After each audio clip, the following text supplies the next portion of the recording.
Hello everyone. Today's topic is transportation of oxygen and carbon dioxide. I know that in my last lecture I also started this topic, पर मेरा topic थोड़ा सा haemoglobin की तरफ चला गया था। वो भी बहुत इंपॉर्टेंट पार्ट है जो हमें डिस्कस करना ज़रूरी था। हीमोग्लोबिन की स्ट्रक्चर हमें पता होना चाहिए और हमें इस बात के लिए भी क्वेश्चंस आपने देखे होंगे, प्रीवियस ईयर क्वेश्चंस होते हैं कि एक हीमोग्लोबिन कितने मॉलिक्यूल, 4 मॉलिक्यूल ऑक्सीजन को कैरी कर रहा है। अब अगर ऑन एन एवरेज हम बात करें, जब एक पर्सन रेस्ट में है, इट्स अ फैक्ट जो मैं आपको बता रही हूँ। इस स्ट्रक्चर के बारे में, ये जो स्ट्रक्चर आपको दिखाई दे रही है, ये स्ट्रक्चर हम डिस्कस कर चुके हैं। तो हीमोग्लोबिन की अगर बात करें तो हीमोग्लोबिन जो है, एक हीमोग्लोबिन कितने ऑक्सीजन को कैरी करता है, तो आप कहेंगे 4 मॉलिक्यूल ऑफ ऑक्सीजन को। तो चलिए यहाँ पर इनके ऊपर हम ये मान लेते हैं कि चलिए यहाँ पर हमने इसके ऊपर एक ऑक्सीजन यहाँ अटैच कर दी, एक ऑक्सीजन ये लेकर जा रहा है, एक ऑक्सीजन इसके पास, क्योंकि 4 है ना ये, और एक ऑक्सीजन हमने यहाँ अटैच कर दी, तो 4 को लेकर जा रहा है। लेकिन इस बात को याद रखिएगा, जब एक पर्सन रेस्ट पर है, मतलब कि वो कोई बहुत, मतलब वो रेस्ट पर है, कोई काम नहीं कर रहा है, तो ऑन एन एवरेज जो सेल को रिक्वायरमेंट होती है, suppose this is a cell, the cell required, अब यहाँ पर हम ले लेते हैं कि मान लीजिए यहाँ पर ये ब्लड है, ये जो आपको ब्लड वेसल दिखाई दे रही है, तो इस ब्लड वेसल के अंदर यहाँ पर ये है हमारी आरबीसी और आरबीसी के अंदर है हीमोग्लोबिन। अब हीमोग्लोबिन जो है उसके पास 4 मॉलिक्यूल ऑफ ऑक्सीजन है। अब उसमें से सिर्फ 25%, ओनली 25% ये देगा, मतलब कि 4 हैं तो ये तो 100% हो गया ना, 4 जो हैं, तो अगर हम इनका 25% देखें तो ये सिर्फ 25%, it means only 1 molecule of oxygen जो है ये सेल को देता है। तो सेल जो है इस कंडीशन में, the cell is happy because cell actually required सिर्फ 25%, मतलब कि सेल की रिक्वायरमेंट ही इतनी है कि सेल को केवल ओनली 25% ऑफ अवेलेबल ऑक्सीजन मिले। अवेलेबल तो 4 हैं, लेकिन उसमें से 25% का मतलब है चारों में से एक। बाकी 75% ऑक्सीजन जो है ये अपने साथ वेनस ब्लड में ले जाता है। लेकिन ऐसा नहीं है। अब आप कहेंगे, अब आप सोचेंगे कि ऐसा क्यों है, हीमोग्लोबिन लेकर तो 4 मॉलिक्यूल को आता है। भाई हम यूँ मान लेते हैं ना कि जैसे मान लीजिए कि हीमोग्लोबिन तो जो है वो तो जस्ट एक टैक्सी की तरह है, और ये टैक्सी अपने ऊपर कितने ऑक्सीजन्स को लेकर आया है, 1 2 3, और चलिए ये ऊपर बिठा देते हैं, तो ये टोटल जो वेट कैरी कर रहा है 4 का कर रहा है। लेकिन क्या है, इसमें से एक दे दी, अब लेकिन ये वापस कितनी लेकर जा रहा है, तो हम कहेंगे कि वापस लेकर जाने के लिए एक इसने इसको दे दी। अब ये वापस कितनी लेकर जा रहा है, तो हम कहेंगे कि 75% तो ये लेकर जा रहा है। ये हीमोग्लोबिन है और ये हीमोग्लोबिन जो है 75% तो ऑक्सीजन जो है 25% तो इसने सेल को दे दी, लेकिन 75% ये अपने साथ ही रखता है।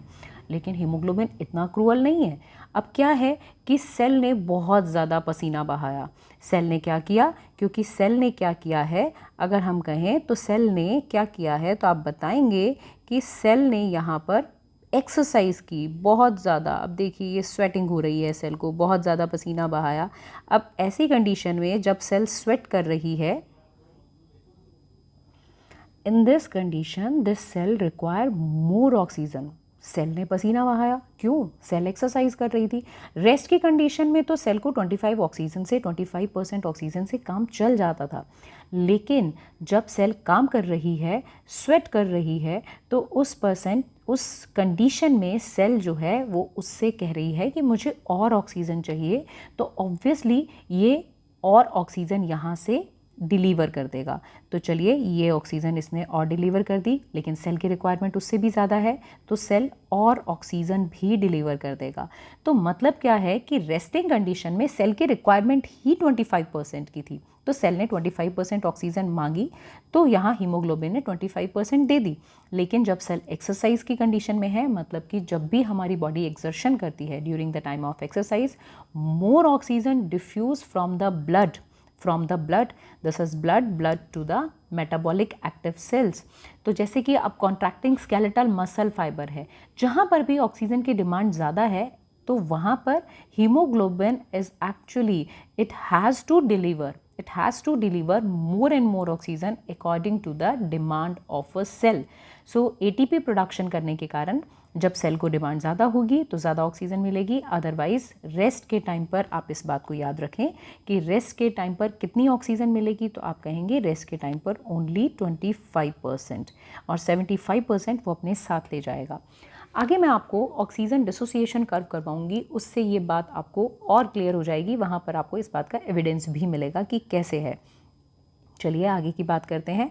अगर हम क्वांटिटी की बात करें तो हम कहते हैं 100 ml ब्लड जो है, 100 ml ब्लड जो है वो कितनी ऑक्सीजन कैरी करता है, तो हम कहते हैं ये 20 ml O2, 100 ml ब्लड जो है, 100 ml blood carry 20 ml of O2 oxygen, 20 ml of oxygen carry करता है।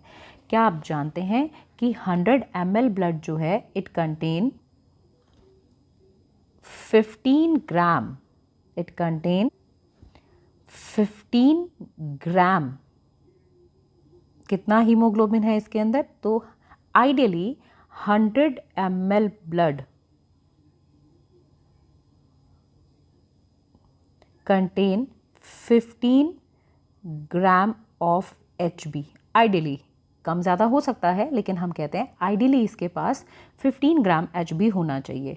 अब 15 ग्राम HB अगर 100 ml ब्लड जो है वो 20 ml ऑक्सीजन कैरी करता है और 100 ml ब्लड 15 ग्राम हीमोग्लोबिन कैरी करता है, तो इन शॉर्ट इनडायरेक्टली या डायरेक्टली हम ये बात कह सकते हैं दैट 15 ग्राम ऑफ HB कितनी ऑक्सीजन कैरी करता है, same amount carry 20 ml of oxygen. 20 ml of oxygen जो है that is in the 15 gram of HB। 15 gram oxygen, 15 gram HB haemoglobin जो है वो कितना कैरी करता है, तो आप बताएंगे 20 ml। और इसी तरह से अगर 15 ग्राम का देखना है तो हम 1 ग्राम भी कैलकुलेट कर सकते हैं। तो 1 ग्राम ऑफ HB कैरी कितना ऑक्सीजन कैरी करता है, तो आप कहेंगे this is 20/15 is equal to approximately 1.34 ml। तो अगर हीमोग्लोबिन में आपको अमाउंट पूछा जाए तो आप बताएंगे 1 ग्राम ऑफ हीमोग्लोबिन कितनी ऑक्सीजन कैरी करता है, तो आप बताएंगे 1.34 ml। और अगर हम इसी वाले कॉन्सेप्ट की बात करें जो अभी हमने डिस्कस किया था कि अगर 100 ml ब्लड जो है वो 20 ml ऑक्सीजन कैरी करता है, लेकिन अगर हम कहते हैं कि 25% जो है ये दे देता है सेल को एट द रेस्ट कंडीशन, तो उसका 25%, तो हम कह सकते हैं कि ड्यूरिंग रेस्ट 20 ml का 25%, it means during rest 5 ml not 4, 5 ml oxygen delivered to cell, 5 ml, और बाकी ये जो डिमांड बढ़ेगी उसके हिसाब से ज़्यादा डिस्ट्रीब्यूट कर दिया जाएगा। Now we will see that ये ऑक्सीजन एंड कार्बन डाइऑक्साइड जिसके ट्रांसपोर्टेशन की हम बात कर रहे हैं ये किस तरह से ट्रेवल करती हैं, किस मोड में। अब देखिए मैंने आपके सामने एक डायग्राम ड्रॉ किया है। इस डायग्राम में आपके सामने यहाँ पर जो शो किया हुआ है दिस इज़ एल्वियोलाई। अब इस साइड जो है ये जो है this is containing venous blood, यहाँ पर डीऑक्सीजनेटेड ब्लड है। इस साइड जो है ये है ऑक्सीजनेटेड ब्लड। एक बार आप इस डायग्राम को थोड़ा सा ध्यान से देख लीजिए। तो यहाँ पर डायग्राम में अगर आप देख रहे हैं तो ये जो है यहाँ पर मैंने हार्ट दिखाया है क्योंकि ये हार्ट का जो लेफ्ट पोर्शन है ये oxygenated not deoxygenated oxygenated blood को पंप कर रहा है सेल्स की तरफ। नीचे जो है यहाँ पर हमने सेल्स बनाई हुई हैं, तो ये ऑक्सीजनेटेड ब्लड पंप कर रहा है सेल्स की, और सेल्स और ये जो है ये येलो कलर के डॉट्स जो हैं बच्चों ये जो हैं these are known as, these are actually showing you interstitial fluid. Interstitial fluid से कार्बन डाइऑक्साइड जो है कलेक्ट हुई और ये कार्बन डाइऑक्साइड इस वाले पोर्शन से होते हुए वापस एल्वियोलाई में पहुंची। तो ये डायग्राम आपको बेसिकली शो कर रहा है transportation of gases, transportation of oxygen and carbon dioxide में। अब यहाँ देखिए इस साइड, क्योंकि यहाँ पर इस साइड ऑक्सीजनेटेड ब्लड है तो मैं यहाँ पर लिख रही हूँ इट इज़ कंटेनिंग ऑक्सीजनेटेड, ये ऑक्सीजनेटेड ब्लड है इस साइड में। तो ऑक्सीजनेटेड ब्लड जो है उसमें दो चीज़ें यहाँ पर मैंने दो अमाउंट लिए हैं, 1.5% एंड 98.5%। देखिए ऑक्सीजन जब ट्रेवल करती है, अमाउंट तो 20 ml का था, 20 ml oxygen is carried by 100 ml blood, 20 ml ये ऑक्सीजन का अमाउंट है। लेकिन अगर हम कार्बन डाइऑक्साइड की बात करें तो कार्बन डाइऑक्साइड का अमाउंट होता है 4 ml is carried by 100 ml of blood. ठीक है, ये ऑक्सीजन एंड कार्बन डाइऑक्साइड का अमाउंट है। अब वे देखें तो हम कहते हैं 98.5% ऑक्सीजन जो है that travel by binding with the haemoglobin, मतलब कि ऑक्सी हीमोग्लोबिन बनाएगा, और 1.5% ओनली, क्योंकि ऑक्सीजन जो है वो ज़्यादा डिजॉल्व नहीं होती in comparison to oxygen, in comparison to carbon dioxide oxygen ज़्यादा डिजॉल्व नहीं होती। तो ऑक्सीजन जो है वो कम मात्रा में, कम अमाउंट में, मतलब कि 1.5% will travel in the dissolve form and 98.5% will travel in the form of oxy haemoglobin. अब ये जो है इस साइड दिखाई हुई है आपको एओर्टिक पूरा, मतलब कि आर्टरीज के बारे में। 1.5% डिजॉल्व फॉर्म में, 98.5% जो है ऑक्सी हीमोग्लोबिन की फॉर्म में जाएगा। ये आपको आरबीसी दिखाई हुई है, बचा हुआ पार्ट जो है उसके अलावा प्लाज्मा है। अब लेफ्ट एट्रियम में जाएगा, यहाँ से इसे टिश्यूज़ में पंप कर दिया जाएगा, ये सिस्टमिक कैपिलरीज हैं। और ऑक्सीजन जो है डिजॉल्व फॉर्म में 1.5% और आपको पता है 98.5% in the form of oxy haemoglobin. और यहाँ पर डिलीवरी कितनी होगी तो वो भी आप जानते हैं, अगर सेल्स रेस्ट में है, उनकी डिमांड कम है तो 25%, अगर डिमांड ज़्यादा है तो अकॉर्डिंगली हो जाएगा। अब ये यहाँ से पहले इंटरस्टिशियल फ्लूइड में, इंटरस्टिशियल फ्लूइड से सेल में ऑक्सीजन डिफ्यूज़ हो जाएगी, ऑक्सीजन सेल ले लेंगी। लेकिन आपको याद होगा पार्शियल प्रेशर की बात कि यहाँ पर अगर सेल के अंदर पार्शियल प्रेशर जो है कार्बन डाइऑक्साइड का ज़्यादा था तो पार्शियल प्रेशर ऑक्सीजन का कम था। ऑक्सीजन अपने हाई पार्शियल प्रेशर यहाँ से यहाँ चली जाएगी, गैस एक्सचेंज हो जाएगा, और यहाँ से मतलब कि टिश्यूज से, इंटरस्टिशियल फ्लूइड से कार्बन डाइऑक्साइड 3 तरीके से जाएगी, 7%, 23% and 70%। Now what is this? This is 7% जो है ये जाएगी dissolve form in the plasma, 23% will move as carb amino hemoglobin and 70% will move in the form of HCO3 negative, HCO3 negative मतलब कि bicarbonate ions की form में। तो इस तरह से ये आगे ट्रांसपोर्ट होगी।